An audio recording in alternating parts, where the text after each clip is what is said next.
What's up, Bertini fam? I hope y'all are doing well out there. So in today's video, it is going to be a super simple, quick, and easy one. What we're basically doing today is we're moving the tank up about 1.5 inches.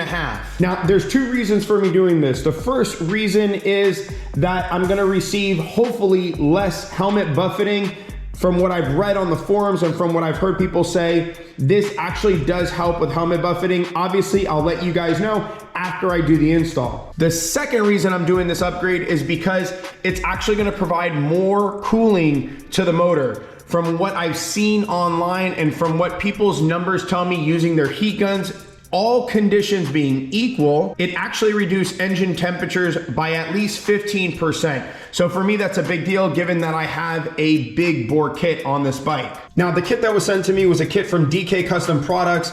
This supposedly is the best kit in the industry if you are looking to do this kind of upgrade. Now, don't forget, I am gonna put links in the description box below in case you're interested in purchasing any of these products. So far, these parts look to be of really good quality. I don't know if you can see the finish on these things, but it is really nice. Now, I got the front lift kit as well as the Deluxe Kit, which lifts the rear of the tank as well up some. Now, I'm not 100% certain if we're gonna actually keep these on, but because there was mixed views on these, but of course I'm gonna install them and then let you know my feedback on them. Now, if you haven't yet already, click that subscribe button and subscribe to my YouTube channel. I'd greatly appreciate it if you do that. And clicking that subscribe button allows you to stay up to date with all of my future content and uploads that I put out there, as well as get in on any giveaways that I do. With that out the way, let's go ahead and roll the intro.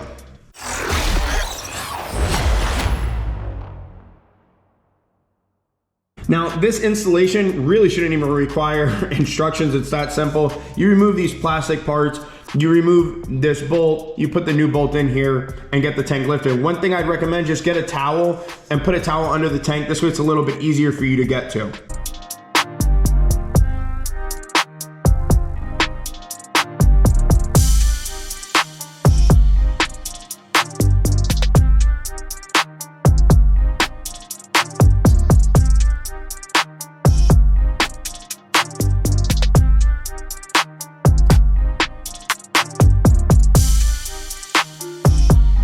Now, I just want to go ahead and show you the tank gap of what it was before. As you can see, there was spacing in between the tank gap. And now, if you look at it after the kit here, there's absolutely no spacing there at all. There's no little gap that was here after we broke in the seat. Obviously, there was some gap here before, like you just saw, and now there isn't anymore. And so yeah, now there's obviously, there's 1.5 inches more spacing here. I am interested to see if that gets rid of or helps with some of the buffeting that I was having before.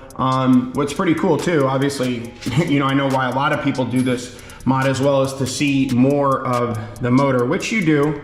You definitely do see a lot more of the motor here. I don't know if that's coming across in the video, but there is definitely a lot more motor visibility, if you will, here. So I'm assuming this is where that whole cooling component comes in at, is now there's more air able to pass under here and cool, you know, the front of the motor and the back of the motor better. Like I said, I'm just interested more in the buffeting component of it. Anyways, we still have to do the Deluxe Kit here and try that out and see, you know, how that looks.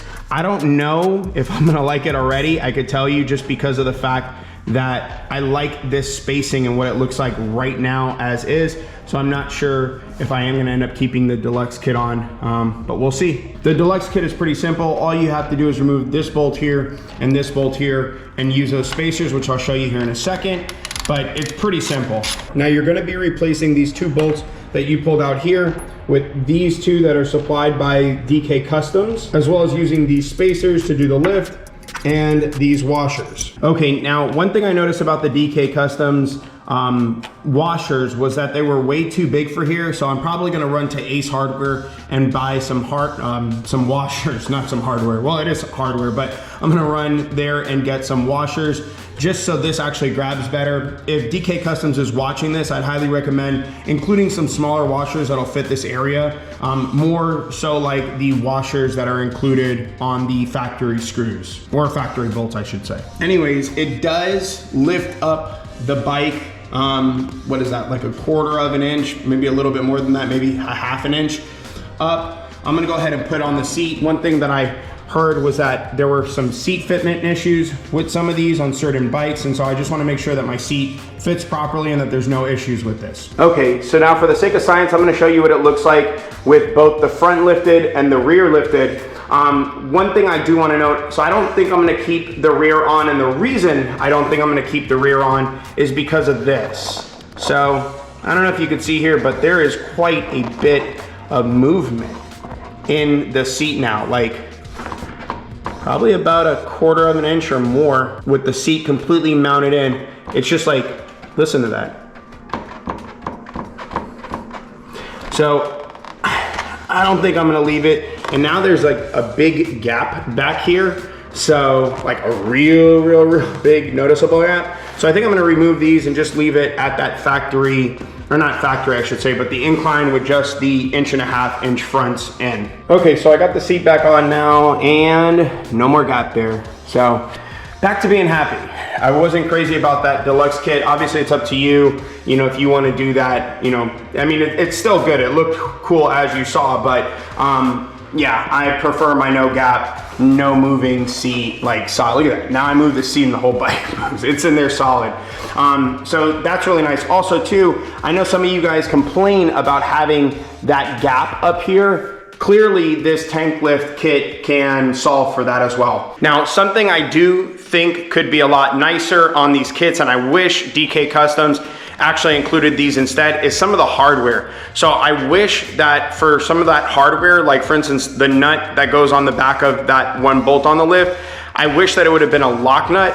In my opinion, that would have been a little bit nicer of a thing to do. In fact, I might go ahead and change out the nut that they included and change that out with a lock nut. Just because I feel like, you know, it's a nicer thing and obviously it'll keep it more secure. The other thing that I think could have been pretty cool is in terms of like the hardware themselves, it would have been nice if they could have been in black. This way it would have given a little bit more subtle look. It wouldn't be as noticeable that, you know, I lifted the tank. I mean, it's not super noticeable, but as you can see here, this does stick out. So it would have been nice, you know, if there was either like, you know, a cap that you could put over this or some black hardware would be really cool. And then in terms of any clearing issues, there are no clearing issues whatsoever. As you can see, I'm fully turned in here and it is not touching. It looks like it is, but it isn't. Let me get you another angle here. As you can see, there is like about, I wanna say a little less than a 1/4 of an inch gap between the tank and the fairing. And that of course is at full turnout. I don't know why any of you would be doing that, but just in case you are, you can see what it looks like. Now that we have that done, let's go ahead and take the bike out for a ride. This way we can see if there was any benefit to adding the tank lift. Like I said, I primarily did this because I read that it would get rid of some of the helmet buffeting. And so we're gonna go ahead and take the bike up there and see if it really did what we set out for it to do. Stay tuned in for this riding footage. All right, so just cruising around so far, I'm not really noticing a difference in terms of less helmet buffeting. So oddly enough, at, what is it, 65 miles per hour, I actually feel like I'm getting a little bit more helmet buffeting. I'm not sure why that's happening, but at least at 65 miles per hour, I'm kind of feeling it right now. I'm gonna get it up to speed here really quick to see if I really notice a big difference.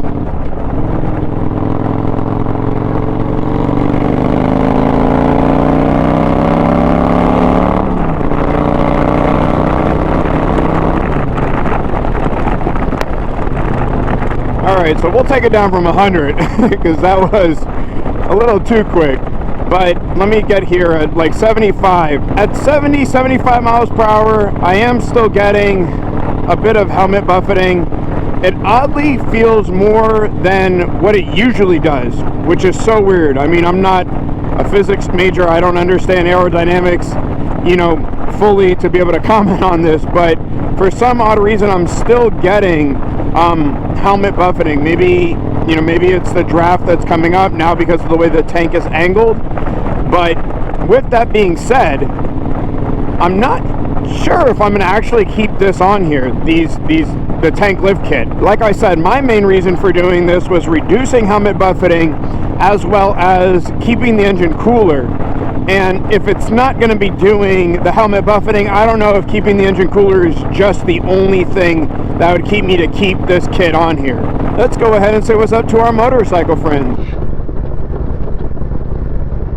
Hello, motorcycle friend. Hello. Yeah, I'm still getting quite a bit of buffeting here, so not sure that this helps with that. I mean, obviously you all can let me know in the comments down below if you really notice the big difference when doing the tank lift on your Street Glide or Road Glide, if it really did help with reducing some helmet buffeting or even eliminating the helmet buffeting altogether. I am definitely going to be thinking long and hard if the cooling aspect is enough to want me to keep this lift kit on my bike, or if I'm just going to take it off. Obviously, you all will have to stay up to date on my review videos. This way you can see if it's something that I keep on my bike long term or not. My gut tells me it's not going to be something I keep long term, but who knows, maybe something might change. Anyways, that's all I have for y'all today. I hope you guys have enjoyed this video. Remember, make sure if you haven't yet clicked that subscribe button, you go ahead and click that subscribe button right now. This way you can stay up to date with all of my future episodes, as well as, and by far the most important thing that we talk about, make sure y'all are putting good energy out there into the world and you're paying it forward. I'll check y'all out later. Bye now.